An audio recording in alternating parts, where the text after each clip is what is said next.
Thank you. Good morning. Good morning. It is a pleasure to be with you all here this morning to talk a little bit about sustainability. I'm going to talk about impact and what that looks like for our organizations and for our communities. And so I really think of what better way to start off that conversation than talking about the Karate Kid. You all remember that movie? Story of a young kid moving across the country. Daniel, played by Ralph Macchio. He quickly finds himself the target of a group of bullies. And he decides that he needs to defend himself. So along comes Mr. Miyagi, played by Pat Morita, who happens to be a maintenance man in their apartment building, and also a karate master. So he turns to Mr. Miyagi to go for some karate lessons to defend himself. And he is pretty excited when Mr. Miyagi agrees. And he says, "This is what I'm on the road to. This is what my training is going to be like." And yet, that was more of what it ended up looking like. Lots of work. Yeah, I saw the motion. Wax the car, wax on, wax off, paint the fence. Now, as the father of a teenager, I know firsthand how much teenagers love doing chores. So you can imagine Daniel's reaction in all this work where he thought he was going to learn karate, and instead he's painting the fence. But what he doesn't realize is that he is learning karate.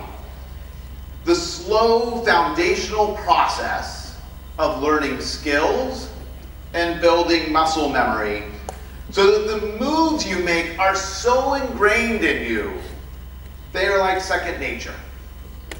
You just do them. Ultimately, Daniel goes on to win the championship at a competition, all because he learned deeply how to paint the fence. So, this is a nice trip down memory lane. Perhaps if you haven't seen that movie in a while, you should. I think actually they did a remake, but who needs those, right? So we'll look at the original. But what does this have to do with sustainability? Well, the challenge is that when we talk about sustainability, what we're really often hoping for is this. Somebody who's going to show up outside your office door with that big check. I'm sorry to disappoint you, I didn't bring one of those. Wouldn't fit in my carry-on. The reality is these are what they call windfalls. And by definition, a windfall is a piece of unexpected good fortune. Now, we're not going to begrudge a windfall, but that is actually the opposite of the definition of sustainability. So, now that we've kind of crushed your dreams of showing up with that big check, how will we make our own organizations sustainable? In today's environment, worries of sustainability are everywhere. How many people are worried about philanthropic contributions in the wake of the tax law that's been passed? Yeah. According to some estimates out there, we're going to lose anywhere between $16 to $24 billion in philanthropic contributions. But on the other side, there was a research study that just came out last week by the Nonprofit Research Collaborative that said 45% of those responding organizations expect either no or, surprisingly, a positive change in giving as a result of the tax law. So, two different ways of looking or spinning the same thing. And it's easy in some ways with that data out there, and even when you look at the numbers and how big the numbers are, to throw your hands up and say, oh my gosh, too much for me to kind of take a look at and handle here, and just plug along. We rarely talk about the pressure that we feel to be sustainable. I remember as a CFO at a nonprofit lying awake in bed at night wondering exactly how I was going to make payroll on Friday. But you better believe I didn't express that sentiment the next morning when I went out to meet with a donor. It's kind of our dirty little secret that we don't air very much. Yet we all feel the challenge. In 2015, the Nonprofit Finance Fund puts out a State of the Sector report. And when the last one came out, the number one concern among nonprofit executives was achieving long-term sustainability. Now, Kate Barr, who's at Propel Nonprofits in Minnesota, she's clever. She did a little bit of research, and she went back and looked. Achieving long-term sustainability has been the number one concern of nonprofit executives for the last 25 years. So we're not alone in this worry. But when I look at something like that, it makes me wonder if it's time to reimagine what we think of as sustainability. There is a great sense of urgency as the dynamics of our world are changing. There's fear in the air about whether some of our organizations will be around long enough to create the impact that we want to have. But at the same time, there is hope and there's opportunities at new ways of looking at our organizations and in our businesses. How do we embrace this intersection of urgency, uncertainty, and opportunity to create a sustainable future? Well, from my perspective, it starts with collectively reimagining how we define sustainability. So when me and my co-authors started off on our adventure to write a book on sustainability, we started with that challenge of how do you define it. So we went to that number one source for news and information, the bastion of accuracy, Wikipedia. Now there's a lot of long definitions of what sustainability means, but Wikipedia sums it up in 4 words: the capacity to endure. And yet, when I look at this picture, it reminds us that our passion is really not just to endure, but to thrive. So if we really want to create community change, what does the capacity to endure mean? Well, from a nonprofit perspective, a lot of times organizations think this is the image of sustainability. Being able to have all the resources to do what we want. This discussion often comes up during the budgeting process. It usually comes up from the finance committee. And we say we want a sustainable business model. My response usually is, who doesn't? When strategic plans set out a goal for sustainability, what they often mean is they want to have a more diversified base of funds. In practice, however, financial sustainability and programmatic sustainability cannot be separated. If you have a strategic plan that has no way of paying for your programmatic goals, that's not a plan, that's a dream. And on the flip side, we build our organizations for impact, not for financial strength. So we need to combine these two and have both. We need to recognize that there's a deep interconnectedness between an organization's ability to be financially viable and its ability to accomplish its mission. And therefore, the definition of sustainability needs to encompass both of these. This definition does not encompass 2 separate ideas. Rather, the 2 ideas are really of one piece and not independent of one another. Great organizations develop, mature, innovate, and cycle out their mission-specific programs to be responsive to constituencies over time, in concert with developing, growing, innovating, and cycling out fund development programs as well. Jim Collins, in his monograph, Good to Great in the Social Sectors, talked about the fact that their greatness lies at the intersection of what we care deeply about, what we can be best in the world at, and what drives our resource engine. Put in other words, for nonprofits, being great at something includes being great at resourcing it. And this is about alignment, and is at the heart of sustainability for nonprofits. This is not a financial challenge. This is an alignment challenge to deliver exceptional impact in a financially viable manner on an ongoing basis. So I think back to the Karate Kid, and I think back to what he learned.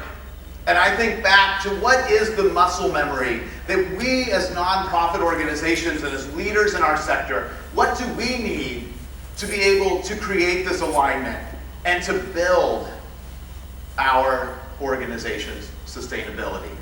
And I would put forward today that there are 5 competencies here that I want to talk a little bit about towards building that. And it starts there with the first one of articulating your impact.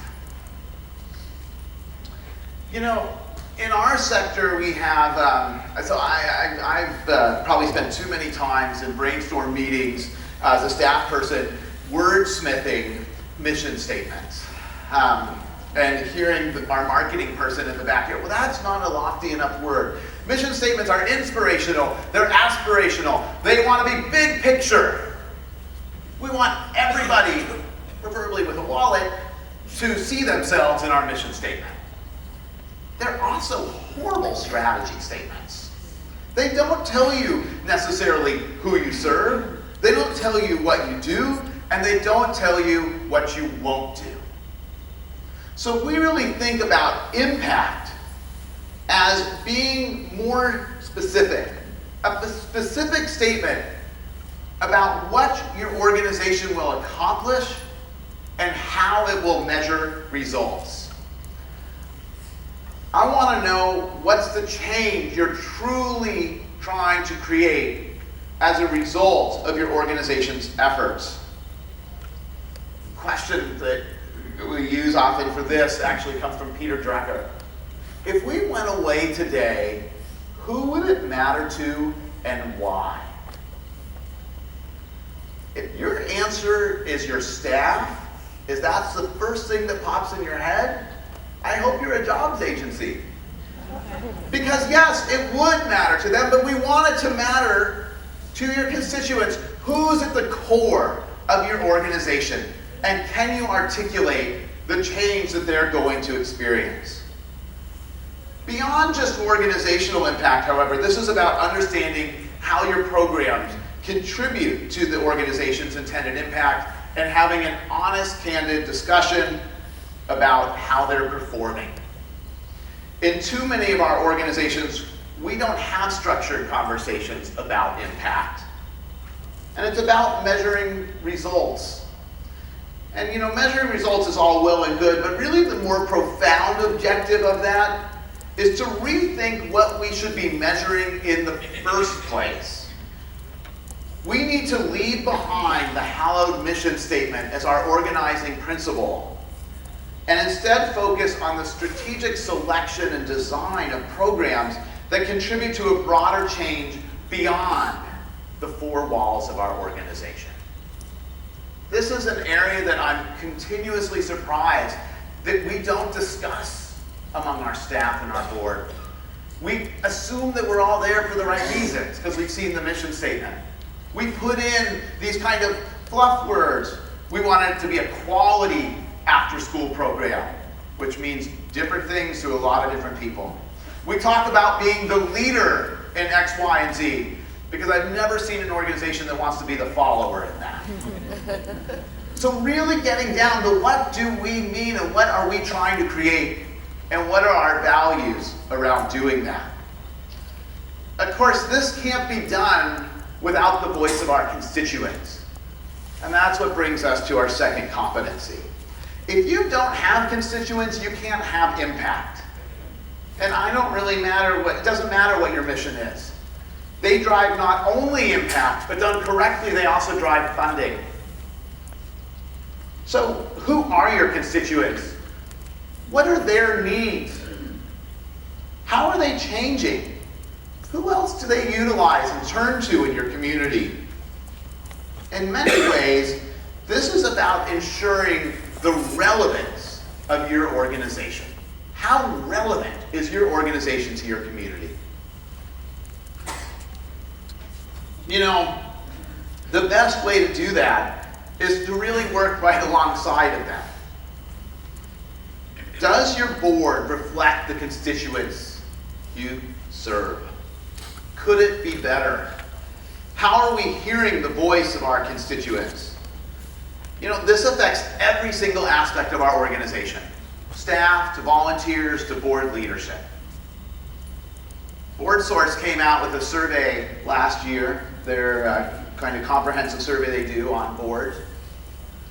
Despite years of effort, boards are wider and less diverse than they were 5 years ago, 10 years ago. Much like sustainability, there's no magic bullet for board diversity. It's something that we actually must do instead of paying lip service to. And it will strengthen our organizations and drive sustainability. Margaret Wheatley, who's a leadership guru, wrote, quote, "Participation is not a choice. We have no choice but to invite people into the process of rethinking, redesigning, and restructuring the organization. We ignore people's need to participate at our own peril, and if they're involved, they will create a future that already has them in it."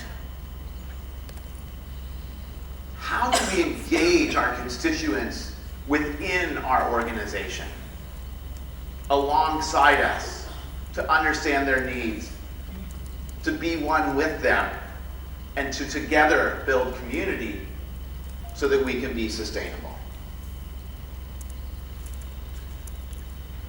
The third competency is about finance. Finally, a sustainability thing with finance in it. You know, several years ago, Dan Pallotta got a lot of hits for his TED Talk on overhead. And since then, several national organizations have taken on that cause and talked about nonprofit overhead.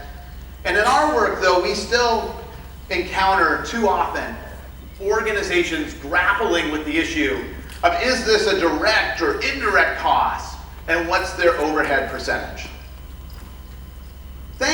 Frankly, in the realm of looking at delivering exceptional impact in a financially viable way, the very heart of sustainability, debates about overhead ring hollow. The notion that expenses can be so, easily categorized into different buckets and therefore judged is a certain kind of fiction. When a leadership team is looking at their budget and thinking about where to direct their resources, should it underinvest in program evaluation, telling their story, or professional development? Which one? Aren't all those essential to a healthy organization? We need to put aside categories and instead understand the full costs. And there is work that needs to be done both in the funding community, in the general public, but there's also work that needs to be done among nonprofits. What are our direct costs, our shared costs, our admin costs? How do we piece that together?